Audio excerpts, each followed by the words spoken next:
This is Mayam speaking to you from Arizona Underwaters.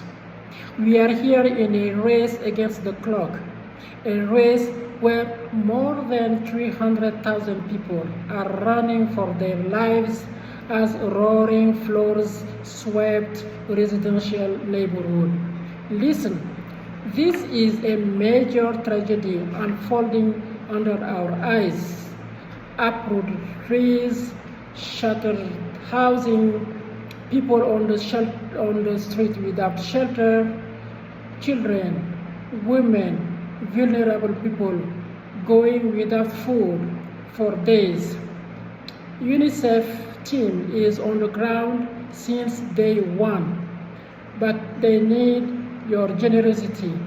We also need to build a large coalition of partners to bring an end to the